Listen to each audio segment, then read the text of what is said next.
Hey, Sanam. Oh, my hair is a little messed up looking. There we go. Let's raise this up a little bit. Raise it up. There we go. I'm in frame. Look at the camera. Anyways, Sanam, my name is Mustafa. I am the host of Sabr Path. I am the founder of Sabr Path. Sabr Path is the brand of the my gaming brand, I guess. So a little bit about myself for those of you new to the channel, a little bit about myself. So first of all, the channel itself, I talk about gaming related topics. I talk about my perspective on like game industry, trending game topics, because I have some experience in the game industry. I've worked at Treyarch doing administrative work for 3 years. And yeah, some people go, oh, it's just administrative work. Well, yeah, it is administrative work, but it gave me a unique perspective because when you're working administration, you work with like everybody. You work with all of the developers. Unlike if you're a certain discipline, for example, let's say you're, um, a 3D artist, an FX artist, you make explosions. For the most part, you're going to be working with the other artists to do the same thing, and then anyone else who is tied to your work. So you don't really get to talk to everybody in the studio. Me, on the other hand, since I was doing administration, I literally talked to everybody. I talked to everybody in the studio, so I got to learn about all the different positions and what they do. So it gives me a unique perspective. And after leaving Treyarch, because they don't like, just generally, AAA studios don't like to hire from within, and they don't like to hire entry level positions. I was trying to get into level design. So I went to this other software as a service called Zwift, working on a indoor cycling game. I worked with them doing QA work for 3.5 years until I got laid off. After that, um, so basically after that, I released my own game on Steam called Nexus Defenders. It is a tower defense game, narrative driven. It's on Steam right now. And what else? I started working on another game called Beware Tomorrow. It's on hold at the moment. It's a first person escape room style game. I plan on getting back to it eventually. Right now, I'm just really busy. I work multiple jobs at the moment, and one of them being that I teach at the college level, community college. I've taught game design. I taught game testing. I've taught graphic communication, which is basically just graphic design. And I'm going to start teaching very soon. I'm going to start teaching 3D modeling. So I'm all over the place. I got a lot of experience, and in fact, that 3D modeling starts in a couple weeks. So very busy prepping for that class, getting it ready. So let's get this on the screen. Where we at? Where we at? Transition. Okay, it hasn't loaded. But hey, play nice games. How you doing? Hey, walaikum salam. I didn't know you're Muslim. You never say salam, or you just saying salam because you want to say salam. But anyways, I didn't know you're Muslim. But um, uh, welcome. Are you still in the United States, or did you go back to Italy? How are things going? Play Nice Games. Play Nice Games is a regular. I know it's not showing on screen right now because it didn't load the chat on the screen. It'll update. It'll have the next chat. But anyways, Play Nice Games. He worked on Shadow of War. So no, sorry, Shadow of Mordor. Shadow of Mordor. But yeah, my first name is Quran. Really? Really? Your first name is Quran. Wow. That's amazing.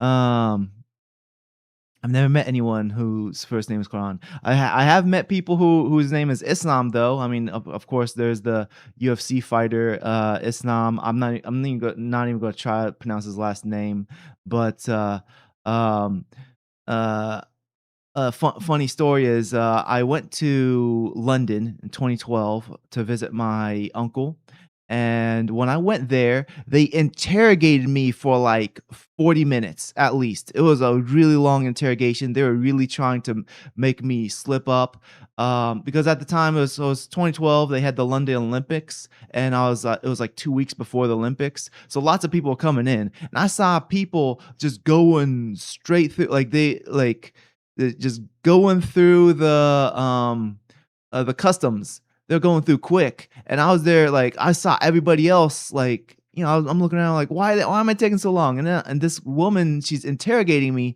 and asking me all these questions, like, basically repeating the same questions, but worded differently. I think she's like, afterwards, I realized, okay, she's trying to make sure that I keep my story straight, and she was trying to make me slip up. But at the time, I was thinking, is she dumb? Does she not realize I already answered the question? So I reworded my answer every single time she was asking me these questions. And then it was really frustrating. But then when I came back to the United States, like 2 weeks later, I came back.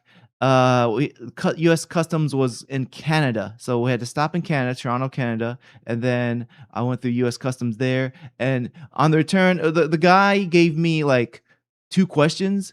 He was like, "Where you going? Where'd you come from? Or where'd you just visit?" I was like, "London." "Where you going?" "Indiana." And he was like, "All right." And I looked at his name tag. His name said Islam. I was like, "Okay, great." This guy's on my side.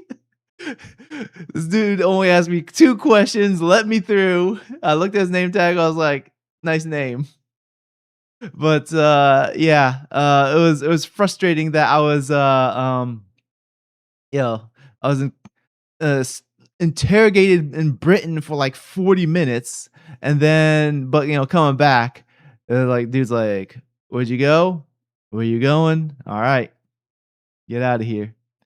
I don't go by it professionally for ease of navigating the industry. I'm back to stateside for the next few years. Oh, okay. But I don't, okay. So, are you planning on doing more pizza stuff, or okay? That's what the security top secret clearance work submarines questions ask difference. Yeah, yeah, exactly. They're trying to make me slip up. Sound like Mr. 10 years. How you doing? Glad you made it. But yeah, what play nice games? Are you going back into trying to get back to the game industry? Are you doing more pizza stuff? You doing something different? Anyways, let's so this week, I don't have one topic. I was thinking for initially I was thinking in fact probably still in the description. I was thinking about talking about the Jason Schreier stuff. But it seems like it's not there's nothing really solid to talk about with that because looks like there was some light brought onto like some California lawsuit, and then it appears that Jason Schreier might have exaggerated some of his claims in his book Play Nice.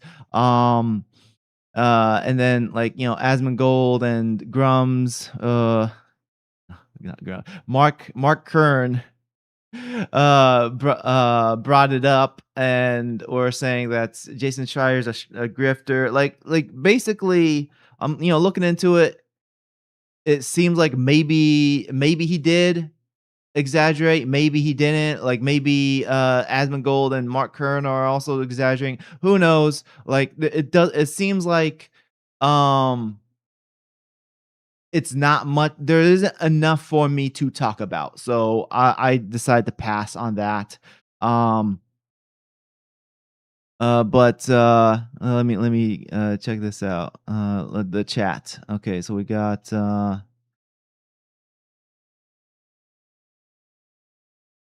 I understand play nice games, like, figuring out what you wanna do, is always like, you have to, like, come up with like the long-term goals, then you like the steps to get there. And right now, like the game industry is just rough. It's just rough to get in. So, like for a lot of people, the option is to try to build an indie studio like myself. Um, and that takes steps. That takes a while to get there. Like, you don't just, come up with an indie studio overnight. But yeah, do what you gotta do. Keep me updated. Let me see what Miss 10 Years has to say. I've been playing games. Ico for Fissa North Sorkin's Rage. Asmongold got banned, LOL, because he said stuff.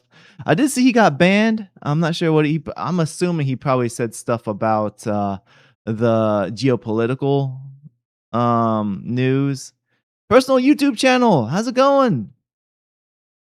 Got a lot of people joining in here today. Do you think volunteering counts as being in the games industry? Um, it can, I guess so. Like, it depends on like what you're doing. Like if you're just volunteering with like the IGDA, kinda.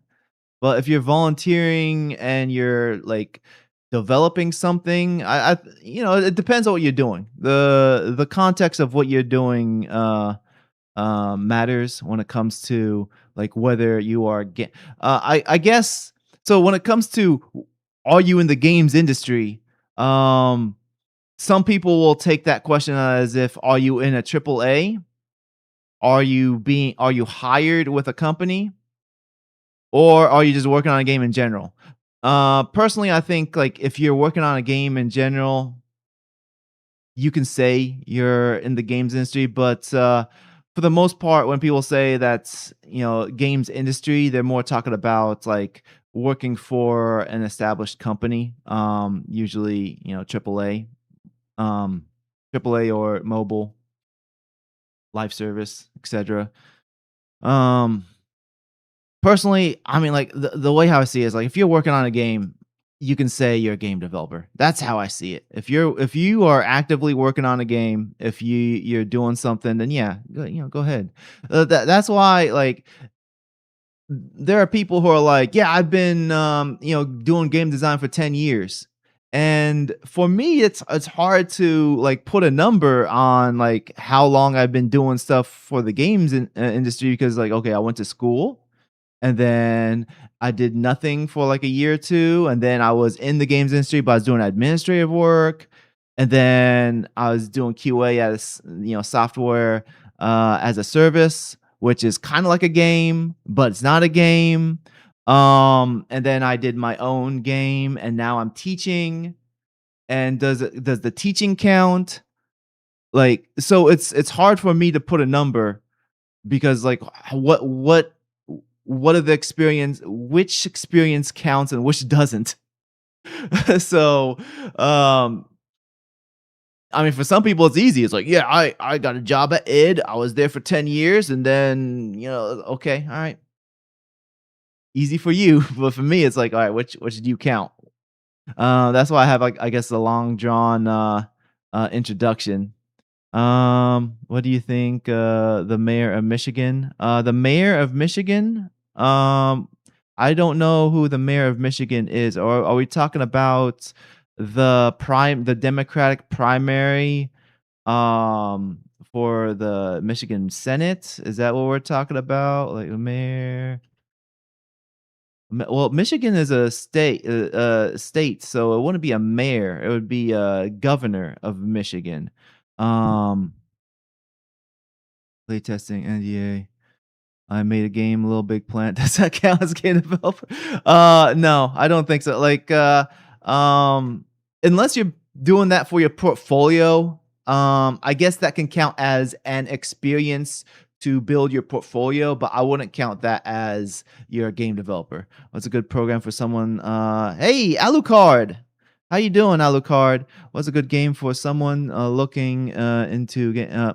So the two or okay, there's three answers. Well, actually, you the f- the first one I would suggest trying out. Man, ooh, let me silence that. Let me put it down. In fact, that was my wife, so I need to put it on extra silence.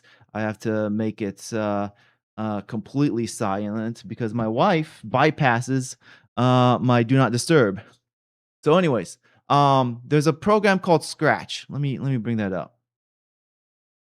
Scratch. MIT. And I'll put a link in the chat. In fact, let me log in first. And can I log in? Do I have a login? Oh, okay, I do not have a login. Let me see if I have like anything on here. One second. Sorry. There we go. All right, found it. Found it. All right, so let's first let me go here. Let me switch screens. Screen share, transition. All right. So this, I put the link in the chat. It's called Scratch. So Scratch is a learning tool. This is not something for you to make a commercial product. This is how to learn. You basically learn how programming works. It's like a drag and drop. It's a visual scripting. It uses visual scripting, drag and drop. Let's see about Scratch. Does it show like a demonstration? Oh, all these Muslims.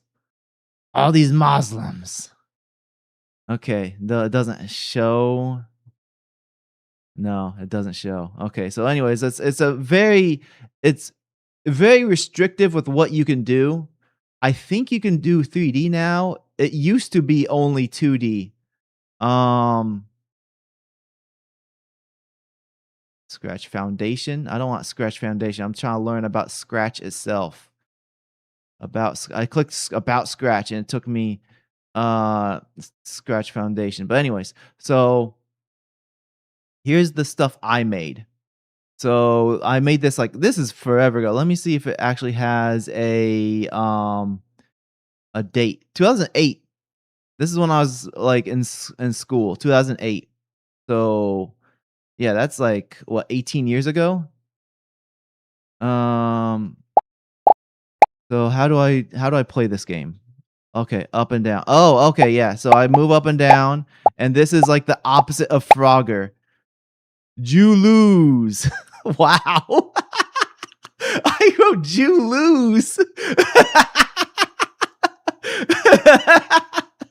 Holy moly. Okay, let's start that over. So this is like supposed to be the opposite of Frogger, but let's start it all over again. So the point of this, oh, I can move around. Yeah. All right. There we go. Let's try to get as many of these frogs as possible. I don't know like how to keep score, or is maybe I have to go to the other one because I had another one on here. So there's one, and this is the other. Maybe that one was broken. Oh, okay. I guess I redid it. Like there's like two versions of the game. I don't remember. I don't remember why I have two versions of the game. You're a winner. Yay. This by messing with the URL. I found this by messing with the URL. Same. What? Why? People's comments. Okay. So then I also made this other game called Jack Attack. This one's a little bit more interesting. I have to like draw on. So, there's Jack Thompson. Press spacebar to start level 1. So basically I draw a line, and then I have the ball bounce around, and I have to like attack Jack Thompson. Wow. There we go. There we go. Level 2. And then this one has more of a difficulty because Jack's being protected. Uh-oh. Let's go here. Whoa. There we go. And then I think level 3 is the last one. I will sue you. So, I mean, the point is like this is a tool to like make really simple games. Can I beat this game? Can I beat this game? I don't think so. This is tough. Wow, this is a tough game. Anyways, I don't want to spend too much time on this, but yeah, this is the first thing I'd recommend checking out. Scratch. Did anyone leave no one left comments on this, or maybe they left comments on the other one. This one has music, smiley face, hilarious. Okay, all right. So there's that. There's also, so that's the first thing I recommend. And then after that, like, just play around with a little bit, like maybe a month or less. Just play around a little bit. Don't spend too much time with Scratch, because Scratch is basically like a tool to help you understand um what it's like to program. And then after that, get into something more solid, like you got Unity, Unity 3D. Hey, someone got a new subscriber. Ductacular Events. Thank you for being a new subscriber. Ductacular Events. All right, so we have Unity 3D. So this is what I use to make games. There are Unity, like there's a plethora of resources. There's so much with Unity. Like, there's so many tutorials. There are templates. Like you can get free templates from the Unity asset store. There's a lot with Unity. Unity, you can make an actual game. A lot of mobile games use Unity. So Unity is a like an actual professional engine. You can build a game with it. You can make a simple game with it. But whatever engine you use, just stick with that. Don't jump around to all of them, because you'll just confuse yourself. So you have Unity, you have Godot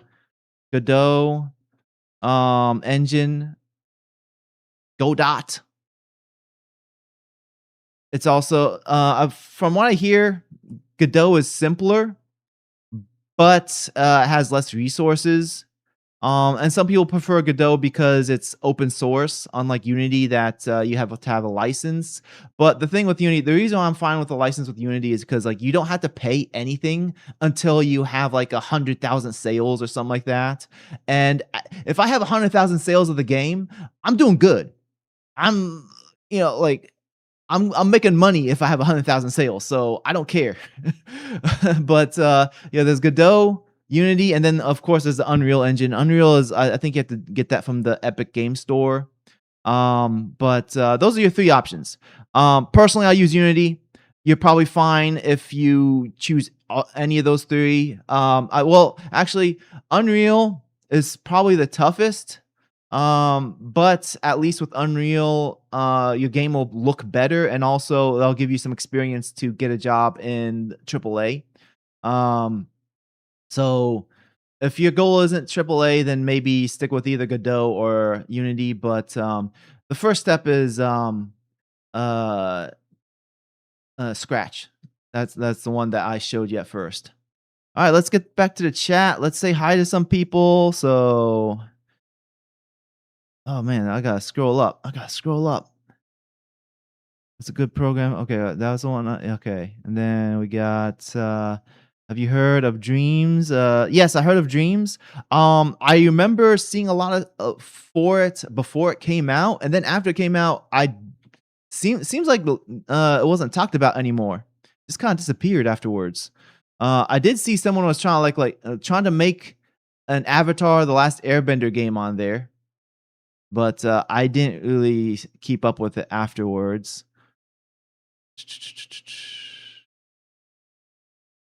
Think you should give it a look. It's a game, but you can make almost anything. Frogmageddon. Hey, Peaceful Dance. How you doing? Peaceful Dance? Sarvanan, how's it going? You're recommending a game maker engine? Yeah. I was someone who asked earlier. It's Alucard. Alucard was asking where to get started with game development.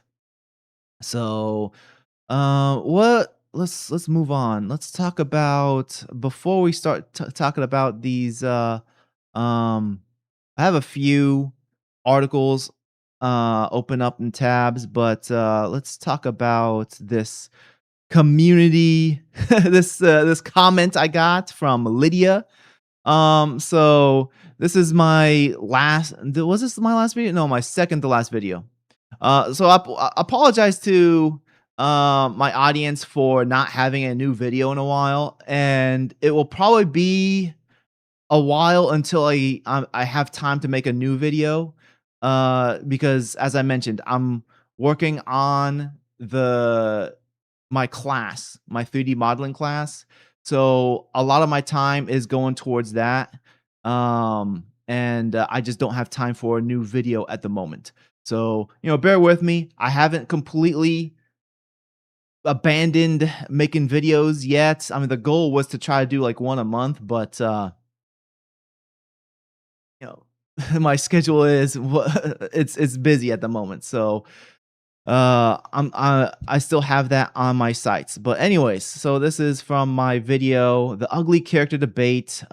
Tim Cain's missing. So let's for those of you who haven't seen this video, I'm going to leave a link in the chat. So I'm not This is a response basically video. for this video, just a quick recap. Here's a link in the chat. Quick recap on this video. Tim Cain, who currently works at Obsidian, he's credited for being like the person who made Fallout. Like he was the lead for Fallout 1. He also worked on Fallout 2. And Tim Cain has a very large and growing YouTube channel. I think he's got at like 200,000 at this point. Yeah, over 200,000 subscribers. So his YouTube channel is growing. He basically goes on camera, like he puts zero effort towards his thumbnails, just like Jason Schreier puts zero effort. He just goes on the camera, starts talking for like 10 to 15 minutes and does zero editing or very minimal editing. Anyways, gives his gives like talks about like game design, game development, and also gives his experience being a game developer. Um, Anyways, that's Tim Cain. He had a video about ugly characters in video games. Should be around here somewhere. One of these videos. Why are there so many ugly characters? And what he said, the reason why there's so many ugly characters is because he likes variety. That's his answer. Variety is the reason why there's so many ugly characters in video games. And in my video, I said that he's missing the point, that like he's confusing preference with attraction or appeal. I talk about what makes a human, attractive or appealing to other humans. These traits that I talk about are basically universal. Like 90% of people will agree that, yeah, these things will make somebody more appealing. Like if somebody is fit compared to being obese, it's the same person. The same person is fit versus them being obese. They're going to like universally be seen as more attractive and more appealing than if they are obese. Someone takes a shower, cleans up, does their hair nice, grooms themselves, they're going to be more appealing than if they are nasty, slob, they're slob, they're greasy hair, whatever. Unfortunately, I have neck beard. I forgot to shave before I started. But anyways, point being, there are things that will make somebody like objectively more appealing, and he's confusing preference with appeal. And I talk about the difference between preference. I use like Henry Cavill and Jason Momoa as an example, stating that like both of them are handsome men. They both have appeal, but they both have like whether you like one more than other, that is preference because they have different styles. One is more clean cut, and the other one has like a wild look to him, like with long hair and a wild beard and etc. And also I mentioned more stuff like why a character like E Honda works versus and also why a character like Rufus works.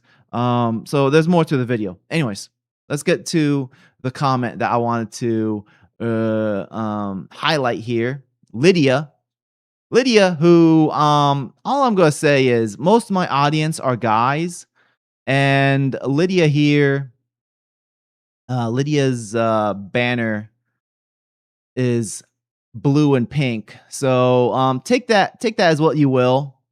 Um, I mean, I'm not gonna assume things, but we know what blue and pink generally means, and like I said, most of my audience are guys. Jason Schreier, thumbs down. I did subscribe to him a long time ago. Yeah, I occasionally catch Tim Cain's videos, but that one caught my eye. I don't watch all his videos, but anyways, let's what was I talking about? Okay, yeah. So Lydia comes here. Ad inserted. Oh, great. Fortunately, I didn't skip the ad. Sorry, guys. I'll give you guys a second to hit skip on the ad if you guys are seeing the ad. Um, Apologize for allowing the ad to slip through. Anyways, Tim is avowedly leftist, isn't going to appeal to objective beauty standards. She might also be a guy. I'm not saying anything, but connect whatever dots you want to connect. I'm just saying but basically my entire audience are guys. So, oh, Jason, oh, that's interesting. I hover over and it changes. Interesting. Oh, Jason liar. But if I don't hover, it says Jason bind. Interesting.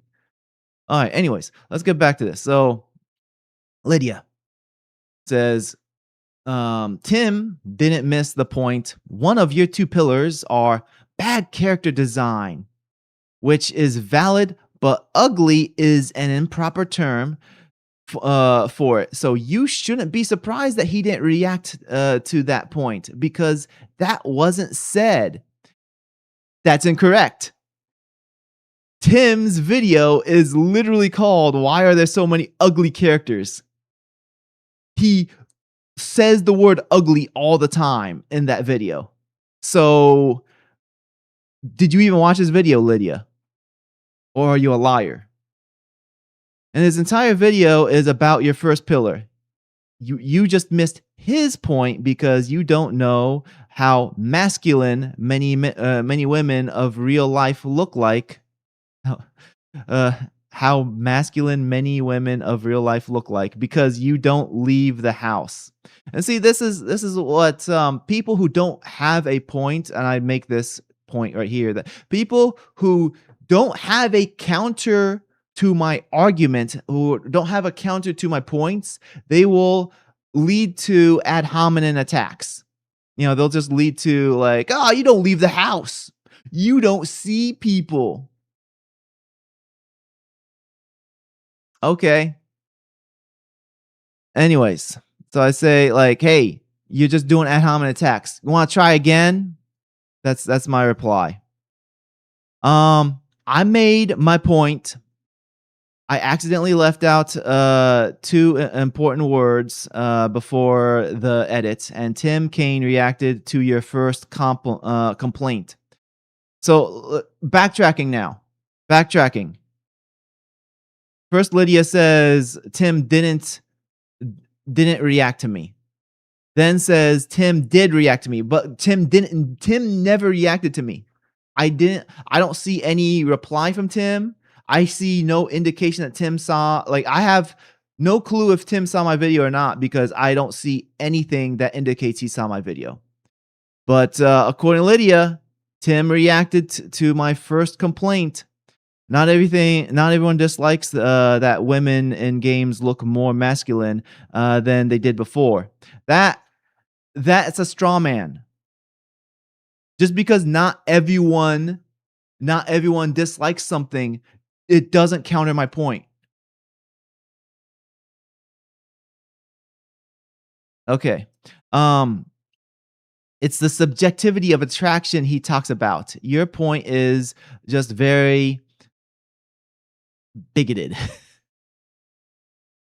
Let's zoom in on that word so that you can see a little bit better. Let's zoom in. Anyways, um, so I'm that because I explain attraction, but Lydia doesn't have a counter to what attraction is. Lydia does not have a counter to what appeal is. What makes a human appealing, or what makes like I like this is a bad counter. So like someone says appeal is subjective and it's preference. I say no. Appeal and preference are two different things. I explain the difference, and then Lydia comes with the the counter saying, "Nope, it's preference." That's not a counter.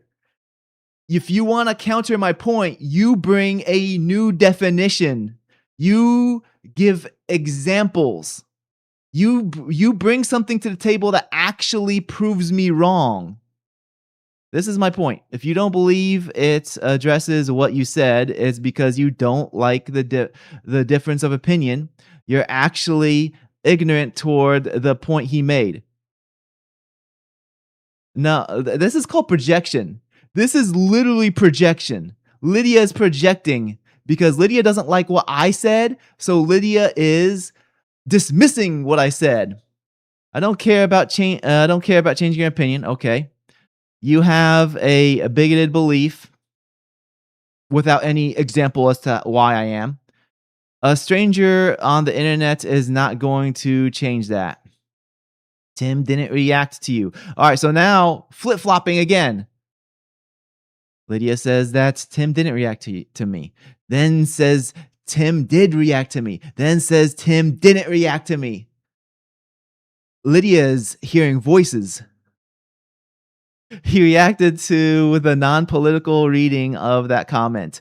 Your political interests lie within keeping women as feminine as they should be in your personal worldview. First of all, I kept, as Tim wanted to keep it non-political, I also kept my video non-political. If I wanted to make it political, I could have made it political by bringing up political movements. For example, I could have brought up the whole what's it called? The fat phobia, the body positivity movement, in which that actually got hijacked.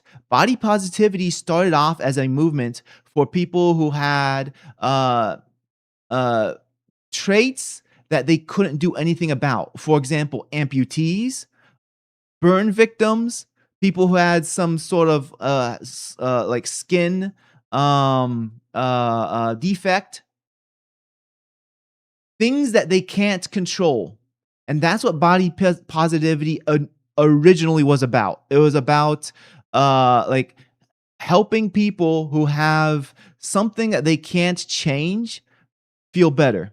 And then it got hijacked, probably by the food industry. I don't know whoever's paying the money. It's probably the food industry, but it got hijacked by morbidly obese people pushing for morbid obesity, saying stuff like "F your beauty standards."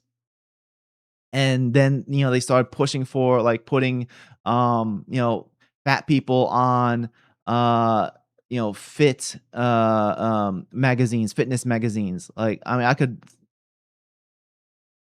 I'm not gonna waste more time. The point being, I could have made this political, but I didn't.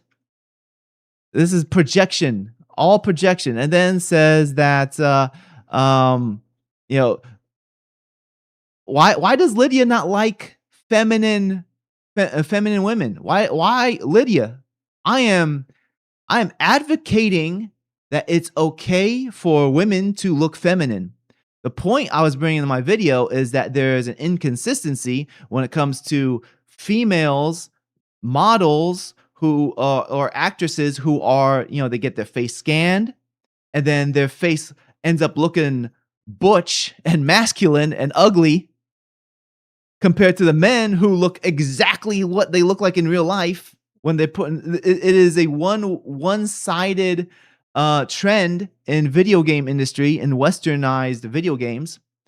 And I'm saying femininity should be fine. Like I'm advocating for more femininity. So Lydia, why are you against femininity? Are you are you saying it's only okay for people to be masculine? Should women be masculine and men be masculine and everyone needs to be masculine because femininity is bad and masculinity is good? Is that what you're saying, Lydia? Because that's what it seems like. That's what it seems. It seems like you're against femininity. Femininity, is that what's going on? Anyways. Thank you for the comment, Lydia. Let's let's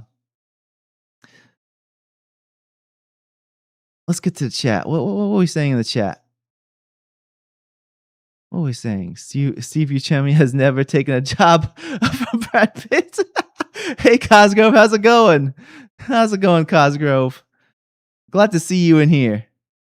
Like the funny thing is, young Steve Buscemi was considered to be a handsome guy. That's why they modeled what's that guy? Sanchi from One Piece. He's supposed to be Steve Buscemi, young Steve Buscemi. Let me images. Like when he was young Steve Buscemi.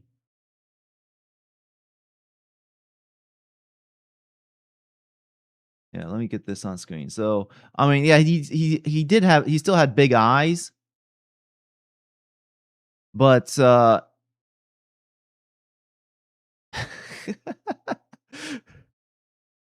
was a firefighter. He helped with the yeah, there it is, firefighter. Yeah, look, he's not a bad looking guy there. He's actually considered to be handsome back then. Like, I don't think that's probably AI. That is definitely AI. But the point being, like back then, there we go. That's a bit better picture. Like, he's not bad looking. Like when he was younger, he was considered handsome. And Sanji, that's what it is, Sanji. Yeah, so Sanji is supposed to be based off. Some people say that he's supposed to be based off Leonardo DiCaprio, but he's actually supposed to be Steve Buscemi. But anyways,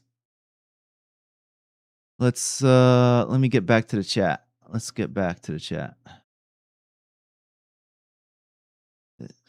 It's impossible to argue with someone who has intentionally misunderstands something. Yeah, exactly. Like Lydia's doing a lot of projection, like accusing me of things that Lydia is doing.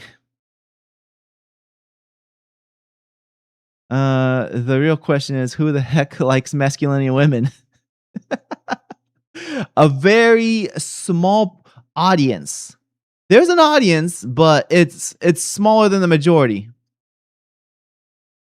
Was a lady for real? You don't know how masculine women look. LMAO, where do you live, Olivia? Olivia. I don't see ogres in Poland walking the streets. Most women do not look and try not to look masculine. Yeah. I mean, let's see. When seeing feminine women will become jealous. Yeah, exactly. Because I mean, I'm not saying anything, but most of my audience are guys, so I'm just saying. Say these ladies are outdated and so on. Female characters in less feminine roles don't mean their faces have to look masculine. Palmer in H4 comes to mind. What's H4? I don't know what H4 is. That is Bill Strozinger picture right there. Oh, the one that okay, the one that I said was maybe AI. Okay. Bill Skarsgård. Okay. Man, I can't watch a trailer, not seeing the no disc, no buy comments. I mean, I'm actually glad people are still pushing for that because like Sony is wanting for this to blow over, because they want people to not own what they buy. So I'm glad it's not. Oh, Halo 4. Okay. Um. So I don't want this stream to be too long, because I got work. I gotta go to the warehouse today, in a couple of hours, less than a couple hours. So let's do. All right. I do want to talk about. In fact, I could kind of combine what the kind of combine these two real quick. So $60 Alien Switch game becomes unplayable as servers shut down with no refunds offered. This is like the whole thing that's we're talking about with um no ownership, and also like stop killing games. Like zero refund. This game cost $60, and they shut it down on the Switch. Let's just read the real quick. WTF, we live in a time when digital game ownership or lack thereof is under the spotlight like never before. Bringing more attention to situation is the cloud version of Aliens Firestorm Elite. Uh, so that's servers for the $30 game, $60 for Elite Edition are being shut down, meaning owners can no longer play it. Even worse, developer Cold Iron Studios isn't offering any refunds, just an apology for the inconvenience and a discount for the Nintendo Switch 2 version of the game that people already paid for. So it's like, okay, Nintendo Switch 1 is getting shut down, and it's like, oh, please come over to Nintendo Switch 2 so we can get more money from you. And I believe you can't even play the offline modes either. Let's see. Buyers of the Switch version, which was very disappointing 2021 take of the popular franchise, were even more disappointed in March when Cold Iron Studios said the game was shut down August 5th. The game was also delisted from the eShop. Switch version of the third-person shooter was only available through cloud, meaning that unlike those games that also have their server shut down, both multiplayer and single-player modes are being terminated.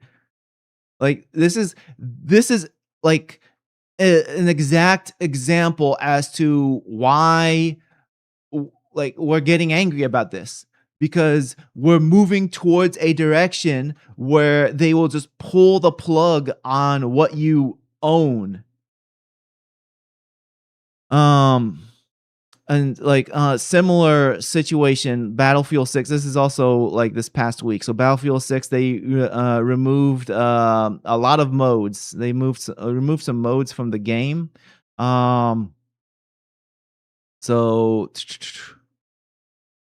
Uh, the removal of Rush from Battlefield 6. I don't know what Rush mode is. I'm not really I haven't played Battlefield 6, so I'm not too familiar with the different modes. But anyways, isn't going over very well with the community, as developer Battlefield Studios confirms it's exploring ways to bring it back. Playlists for the mode, along with several other King of the Hill and Team Deathmatch, were removed with no real warning or fanfare from Battlefield 6 following the patch on August 4th. The modes are also removed from custom searches, relegating the modes to Battlefield 6 portal custom. I believe someone got a refund. Let's see, refund. Yeah, so here we go. Here, let's. Rush has been Battlefield staple for years, even if its implementation and small player count matches in Battlefield 6 left something to be desired. But its removal entirely from official playlists has not been a popular decision, with players on the game's forums and Reddit reacting to the mode's removal with disbelief. One Steam player with close to 500 hours even allegedly went as far as to request and receive a Battlefield 6 refund on Steam. Battlefield Studio Does it talk more? Because I believe that maybe it's a different article, but the person who got the refund says that they uh, made the argument that the game has drastically changed, and so therefore they got the refund, allegedly. So I mean, this is exact reason why, like, these changes, they change the game. You bought something, and then it's no longer there, or you don't you don't have access to the game anymore, and then the developer tells you, hey, just buy the new version on Nintendo Switch 2. I don't have a Nintendo Switch 2. Oh, okay, too bad, so sad. Okay. um but let me look at the chat real quick. Hey, I think Buscemi is a great actor, but yeah, he wasn't get cast in Legends of the Fall. At this point, it's just trolling. If Sony did that, it will be their undoing. The only way to combat Sony is not to buy PlayStation, just go PC. Um, yeah, like there's a planned like PlayStation protest, I think sometime this month. Um like basically, like, the protest is to not use PlayStation Network for like so many days. Who knows if people will actually follow through or not, but Sony already said that they don't care. They basically already told their stockholders and executives. They said, yeah, we're gonna have less users during these days, but they'll come back. So in fact, they probably, like, prepped for the lack of users. Who knows? But for them to care, like, you gotta make it hurt for them. That's what it's gotta do.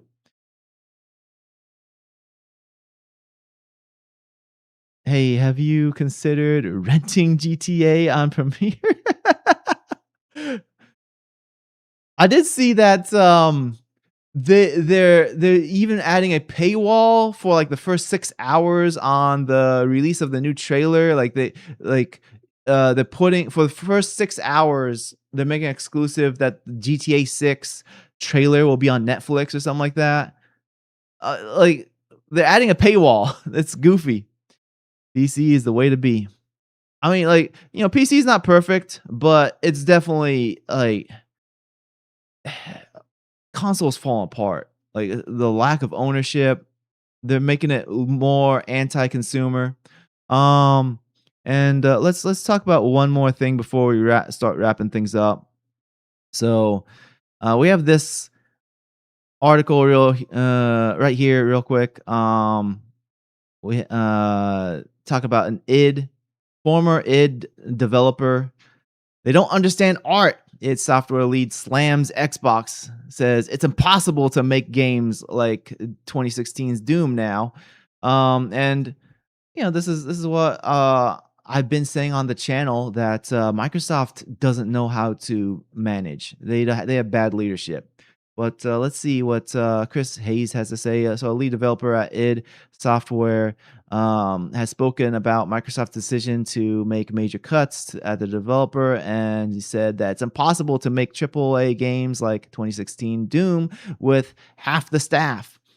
Chris Hayes, lead service provider at id Software, was speaking to Andre Peshke on the Well Played podcast. The roughly 90-minute conversation was focused entirely on the studio's recent layoffs, covering the events leading up to the job cuts, as well as the push for unionization at id Software. He says, it is hard to make a game that is AAA that is like we've done before with half the people, and by hard I mean impossible. Hayes says it's hard to make a game when there are entire departments that you need, entire disciplines that are gone. That is just crazy. While I do think that, personally, I think that studio should be roughly 100 people or less. I mean, maybe it could be a little bit larger, but I think rough. I think you. you shouldn't have more than 100 people because at that point, like there's diminishing returns with the large size. But it sounds like they just cut off like complete departments, which if they're lacking certain people in a specific department, people with specific discipline, then like what you gonna do? He's added there had been reassurance from higher ups that we are still the same id in the wake of the layoffs. The same sentiment was also shared publicly by the studio, which insisted it had been nerfed into the ground and gutted. He's pushed back against the idea, saying, "We're not the same id. We're half the same id." This is this is madness. Hayes added, yeah, I don't know much about Chris Hayes, but I like his honesty. I appreciate his honesty. Hayes added he believes the reassurance are being given to stop its remaining developers from leaving, and claimed that's part of the talking points Microsoft provided to the studio heads. Anything else? He discussed Game Pass and problems it has. So whenever we see the financial reports and they say that there were poor sales under Bethesda, like what sales if you have Game Pass? Are you saying poor sales means a poor number of games sold? Of course, you aren't doing a game sold business model. Yeah, this is like this is also another thing I've been saying. Like they've been pushing for Game Pass. They want more user acquisition, but at the same time, they want units sold. Like you can't have it both ways. You can't use both metrics as metrics for success because like one counters the other. They don't understand art. They don't understand games. They don't understand the business model. When prompted to elaborate on why he believed they didn't understand art, Hayes said, "When you cut off half the studio and don't take into account how a game is made, you don't understand that the cohesion between our teams was what made us successful." There we go. All right. Yeah, I mean this affirms what I've been saying about Microsoft. Microsoft clearly has bad management issues. But let me see what the chat has to say as I wrap things up. But I will, real quick, if anyone wants to do a super chat, feel free to do super chats. If you don't have the money to do super chat, don't worry. Just chat it up in the chat, and also please leave a like on the video. I understand that money's hard to come along these days. I mean, I'm working like 3 jobs now, so I understand. But what was I saying? Yeah, so leave chat it up in the chat. Hey, name gnome, you made it before it's over. Also, like I said, leave a like, and feel free to become a member as well, because you got these access to these emojis. It's only $5, and I give you a shout out. Here's the emojis. I posted them in the chat. Yeah, I give you a shout out at the end of the videos and live streams. So if you like supporting the channel, become a member. So anyways, let me scroll up on the chat, make sure that let me transition back here. Hey, that's my name. I'm a game developer. Let me get the big chat over here so I can look at that instead.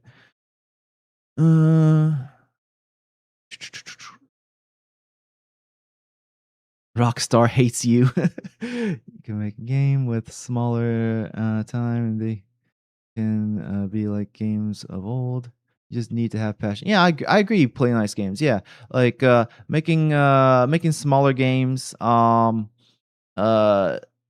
can be viable if the budget is lower, and also like at this point you can't really charge full price. Like the this whole idea like of a studio, a AAA studio releasing a game at $70 or $80 that needs to go away. Because in reality, the higher the price tag, the more people are expecting as far as replay value. So if you're not getting, your like let me skip the ad. If you're not getting like, your 70, even like at least 50 hours, I guess that's like a good number that people are satisfied with. If people aren't getting 50 hours of replay value, um from their full price AAA production, they're not gonna want to pay full price. So, like, if they make small games with a smaller budget, release it, um, 40 bucks, 40, 50. Like do something like the latest Mafia game. I didn't hear any complaints about that. I think people generally like that game. But the latest Mafia game had a lower price point because it was shorter. Okay, let me get back. Doom 2016 was made by half of the studio of what Microsoft employed. Yeah, I mean, so the thing is, um, when a studio grows over time, first of all, you have people who leave. You don't have the same people who are always at the studio. You have people who leave, and then on top of that, um, like you have systems in place. Like communication between certain people. Certain people know certain things, and then if all of a sudden you like just instantly wipe out half the studio, without having any sort of like backup, you don't create these new systems, new communication branches, etc., then you're basically like the word they use as described is what they the word they used to describe it was gutting it. um so if they didn't grow to the point, yeah, they would still be able to make that game. But because they grew to that point and then all of a sudden it's like boom, they took a huge hit. Now they have to like figure things out all over again. And that's a problem. Hopefully that made sense as to like why going from what they were, a couple months ago to what they were at 2016. Hopefully that makes sense. Um, hey, name no. Yeah, have a nice day to you too, name no. Goku. All right. Anyways, if anyone doesn't have any other questions or anything to say, I think I'm going to just wrap it up. Let me take a look at. So next week, let me look at the calendar. Am I going to do it on Tuesday again next week? Let's look at the calendar real quick. I am not scheduled on Tuesday, so yeah, we'll do it.